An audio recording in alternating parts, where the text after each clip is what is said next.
featuring. Be with my niggas, though. No, yo, we go over too late. Nah, nigga. Saying for y'all, just throwing dolo tonight. You know what I'm saying? Like, you know, and I would just go and like anything they did, I was just there, man. I was just there, just doing it. Appreciate it. Yeah. So let's take it back a little bit now. You know, you've been doing your thing for a while now. You've always had a great rapport with the production community. You know what I'm saying? Whether it be the OGs or the new cast. Talk about how important relationships have played into your career. It's been amazing that relationships have played a part, and it's crazy because my boy D-Rock is in the building. Everybody give it up for D-Rock. Y'all don't know one of the craziest dances in the history of hip hop. Like, you can watch some videos, man. He's popped up there with our brother, which was Sheikh, and Sheikh had a little brother named Khalid that we used to hang around all day and just be around each other. So from the first relationship, just being around him and just being around y'all and just seeing y'all just like take us to those places, the dynamic breakers to you know what I'm saying, all the way to, you know, going to church and not knowing that play was, my father was a minister, my mother was a minister. You know, and that relationship brewed on to me just being around Kid and Play while they did their whole career. Then all of a sudden, Damien stays at Sheikh's house before Guy hits. That's right. Like, you know, like you gotta understand, there's a dude named Damien Hall that's part of Guy that came to stay at Sheikh's house with them, and like months later, Guy comes out. He's Aaron Hall's brother, and he stays at my boy Sheikh's house, and Guy comes out. And I'm talking about on the radio, it's Groove Me, Round and Round, Piece of My Love, Goodbye Love, Teddy's Jam, I Like, and the whole album on the radio. And this dude has just touched success. The same with Play. You know what I'm saying? Play was in a group called Fresh Force. Him and Kid had just met. And then all of a sudden, they separate their names, Kid and Play. They come out with a song called She's a Skeezer. Then they come out with another song called Last Night. Meanwhile, we're singing in the same choir. We're tenors in the choir, you know what I'm saying? Play sleeping with all the girls in the choir. I'm sitting there, a little kid, he teach me how to draw, tell me about the girls he slept with in the choir. You know what I'm saying? Like, you know, and then after the Guy joint, like right after the Guy joint, you know, I go to a barbecue. Shazzy ends up talking to K Solo, and everybody's talking about this dude named Redman. You know what I'm saying? Redman comes on the block. You know what I'm saying? I built a relationship with him, not knowing. And it was funny, you know what's funny about it? Every person that I met, even down to Sheikh and all of them, we didn't know that we was about to embark on the biggest part of our careers. You know what I'm saying? So Redman was just about to be one of the biggest names in hip hop.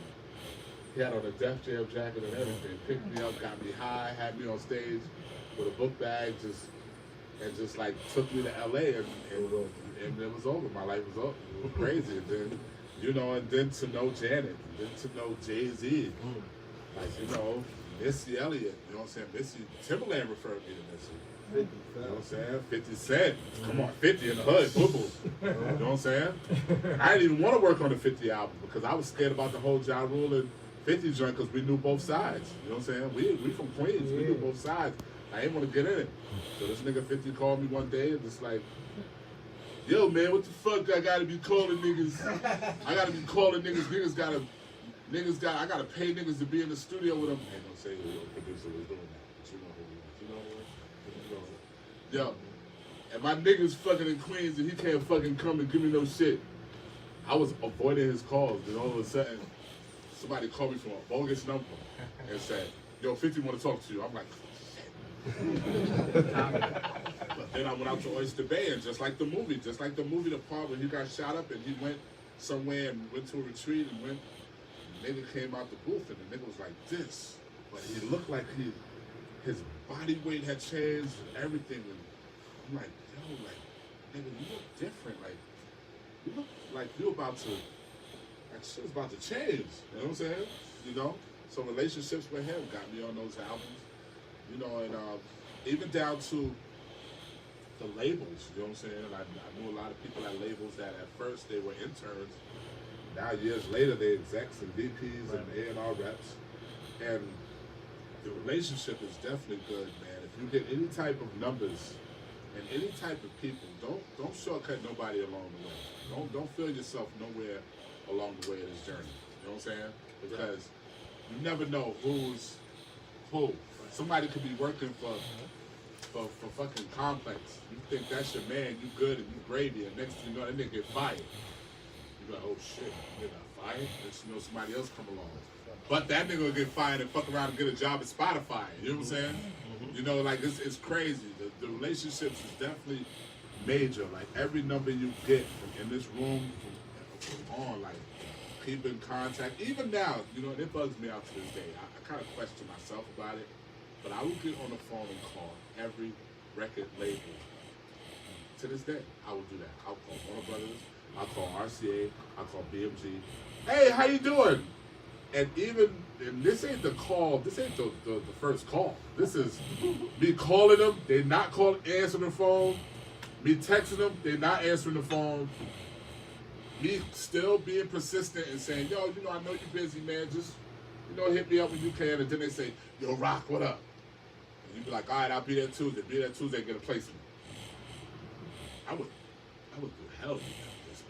You know what I'm saying? And that's me. You know what I'm saying? You know, so it's like with every relationship and every network possibility, just make sure you put all those calls in a line and you write what each call is for, and you exercise calling them everything. Closed mouth do not get fed. Just always remember that. Closed mouths do not get fed. If you're surrounded by producers or individuals in your circle that don't have that same thing, you eliminate that. You know what I'm saying? And just keep going forward. Yeah. If I answer that question correctly. Perfect. Aside from the fact that you're an amazing creator, why do you think people kept referring you to people? Why do you think they wanted to vouch for you with their relationship? Because from being blessed to be a part of a good history of my career, and the fact that I'm old, you know what I'm saying? I'm 48 years old, you know, y'all babies. Old, man. I mean, to them, they babies, you know what I'm saying? But it's like, I keep my quality high. I keep my passion and my drive there, and I'm always kind of checking myself when I'm not checking off things that I need to be doing. Like, let's just say, like you know, if I work this week and I feel like, you know, you did some work this week, Rock, but you could work harder. You know what I'm saying? You know, I always kind of keep myself kind of like a store. Like, you know, people gotta come and get the product. They gotta come. You know what I'm saying? And nothing sounds the same. yeah, nothing sounds the same. Nothing sounds the same. You know what I'm saying? But the integrity of the work is just I'm a whole different kind of thing because there's so much fucking history of music. You know what I'm saying? Like, you know, like I'm 48, so I was born in 1971, so I'm in eras. Like, you know, I'm in disco, funk, jazz, jack swing, rap, everything. So I'm pretty much kind of like a walking record store. You know what I'm saying? So knowing that and knowing the fact that I still have to maintain even next to these dudes, you know what I'm saying? You know, you guys are geniuses. You guys got laptops. If I had a fucking laptop at 20 years old, if I had fucking Reasons at 20, Pro Tools, we didn't have that yet. Y'all spoiled milk dudes. Y'all spoiled milk. I'm sorry. Listen, that's the only thing that I'm gonna do to clown y'all. Y'all are spoiled milk. We had to fish for that snare. We had to fish for the kick. It wasn't no kit. No, kit? It was no damn kit. You had to wait for Q-Tip to go boom, boom, boom, boom, boom. Lord Finesse. Oh shit, he left it. Favorites, snare. You know what I'm saying? And you damn near use that snare for damn near 80% of the shit that you did within that process of sampling that snare. Because that was the snare. You know what I'm saying? Like, you know, so Q-Tip used to leave that snare open. And you know what? Motherfuckers ain't gonna leave the snare open. It's just they fucked around in the mix and just fucked around and said, God. And niggas like Large Professor and all of them like, you're like, oh shit, he left it. Ah, you know what I'm saying? And then truncate that shit down, turn the hertz down, whatever machine you was using, blah, blah, blah, blah, blah, blah.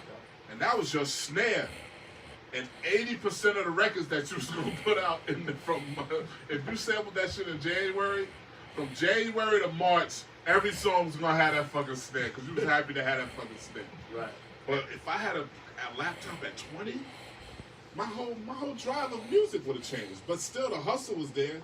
You know, so we had the beat machines, and your moms wasn't buying $3,000 MPC. You know when we got MPCs? When we got MPCs in our family, it was the mother saying, you was like, because I've been in households where niggas was like, yo, mom, come on, mom, let me get an MPC. I'm not getting no damn 3,000 machine. What the fuck do we do? Mom, come on. So mothers was going into their paycheck and getting a 3,000 for their son. And handing them the beat machine like, whatever this shit do, it better do something. And don't look at Christmas. Don't look at next Christmas. And don't look at Christmas. Because this $3,000 fucking machine, you know what I'm saying? Or you had niggas who, like me, will go over niggas' houses to borrow their machine, make like 20 grand and then get a machine back. You know what I'm saying? until my mother said, you always borrowing David's machine up the street. Why don't you just get your own machine? And I was just on his machine like, You know what? I get my own machine. And I went and got my whole studio set up. You know what I'm saying? So, like, but I know I went off the shit about the, you know, because the laptops and everything, but, you know, I have so much history of music inside of me and so many great memories and so many great things happening that I still love what I do. I still love it. I love it. You know what I'm saying? If I can sit up right now, I don't need to make another dime ever. I'm good. You know what I'm saying? But my love for music is like Dre. Dre is a billionaire and he's still in the studio. He's still in the studio every day. You're like, nigga, you're a billionaire. But tell him, he's still in the studio. He's still in the studio every day. He don't know how to live in Tom Brady's crib he just bought. You know what I'm saying? And I just heard that he just put record one in his basement. Like he dug into the mountain because Tom Brady's house was on the side of a mountain. Dre dug into the mountain more and put record one in his basement. Crazy. So there's a love for it. And when you love it, it keeps you going. You know what I'm saying? I thought the party was gonna start. Oh shit! I guess I can't talk about flexes, low. It's flexing too much. Talk about So let's talk about the process too. You said you were here before the the MySpaces and before the social media started. You were here before the just pretty much the whole new digital age started. Now you're here during it. How do you stay motivated, man? How does the passion still get found in your daily operation? Dude, I've been in the studio all my life, dude. From the time I knew how to sample, from the time I knew how to DJ, and the whole DJ process, and kind of like the whole production process, it's kind of like sort of like the same thing. One thing about me that kind of, and I don't know if anybody has this kind of thing about them, I'm a DJ. So I don't know how many DJs is there. If you didn't know, DJs are the best producers.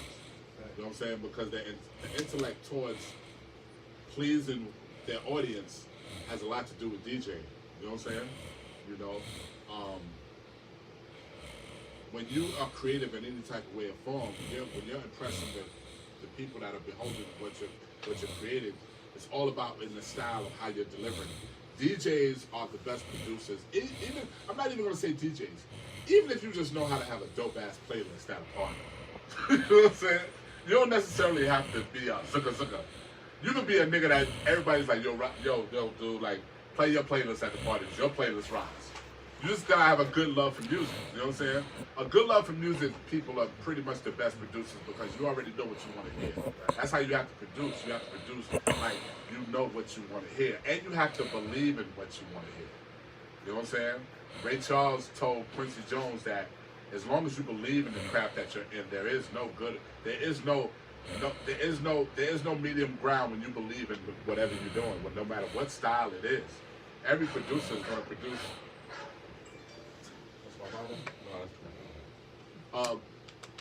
Everybody's gonna produce how they want to produce, but me, I believe in my shit. I feel like can't nobody battle wise, can't nobody fuck with me.